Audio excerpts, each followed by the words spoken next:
tiniyak ni Pangulong Ferdinand R. Marcos Jr.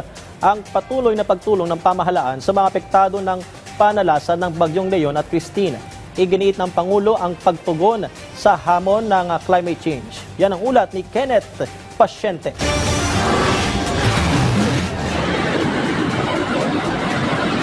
Kasunod ng pananalasa ng Bagyong Christine at Leon sa ilang bahagi ng bansa, binigyang diin ni Pangulong Ferdinand R. Marcos Jr. na hindi titigil ang pamahalaan sa pagbibigay ng tulong sa naapektuhan ng kalamidad. Ipinunto rin niya na sa panahong ito, hindi dapat mangibabaw ang kulay ng politika, sa halip, dapat manaig ang pagtutulungan. Mga kababayan, hindi tayo titigil hanggat hindi pa nakakabangon ng lahat. Walang pagod ang ating mga ahensya. Naririnig namin ang inyong saklolo at ginagawa namin ang lahat upang mailagay kayo sa mas mabuting kalagayan. Sa pinakahuling datos ng NDRRMC, umabot na sa 713.1 million pesos ang tulong na naipaabot sa mga naapektuhan ng Bagyong Christine at Leon. Balik operasyon na rin daw ang lahat ng power generation plants, gayon din ang lahat ng transmission lines at facilities ng NGCP. Nananatili naman sa partial power interruption status ang 13 electric cooperatives sa Bicol Region, habang 67% na sa mga lugar doon ang naibalik ang supply ng kuryente. Wala na ring naiulat na shortage ng fuel supply sa Bicol Region matapos makapag-replenish ang mga retail gasoline station. Tinatayang aabot sa 1,894 na litro ng diesel at gasolina, habang 20,011 kg LPG cylinders ang naipadala na sa Bicol mula October 29 hanggang 31.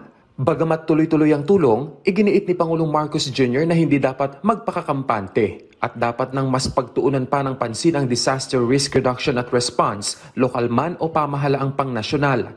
Giit ng punong ehekutibo, dapat pa itong pagtibayin lalo na't mas dama na ang epekto ng climate change. Dahilan para mas kailangan anyang ma-develop ang mga flood control systems matapos ma-overwhelm sa nakaraang mga bagyo. Kaya naman, maraming pagbabago sa pagpaplano ng mga infrastruktura na pinapatayo natin, yun ang mga kailangan gawin. Maaasahan ninyong pagtitibayin pa ang ating national at local disaster risk reduction at response. Bahagi na talaga ito ng pamumuhay natin. Itinuturing na high risk ang ating bansa sa epekto ng climate change. Kaya kailangan natin maging magaling sa larangan na ito. Pagsusumikapan din daw ng administrasyon ng pagtugon sa hamon ng climate change. Upang una, mabawasan ang namatay sa bawat sakuna. Pangalawa, upang mabawasan ang bilang ng mga tao at pamilyang naaapektuhan. At pangatlo, upang maprotektahan ang mga maliliit na komunidad at ang mga kabuhayan nila dito. Hinimok naman ng punong ehekutibo ang publiko na ipanalangin ang mga naapektuhan ng nagdaang mga bagyo. Kaya't ngayong undas, bukod sa ating mga yumaong mahal sa buhay, ay isama na rin natin ang ating panalangin para sa mga biktima at nasalanta ng sakunang ito. Kenneth Pasyente, para sa Pambansang TV, sa Bagong Pilipinas.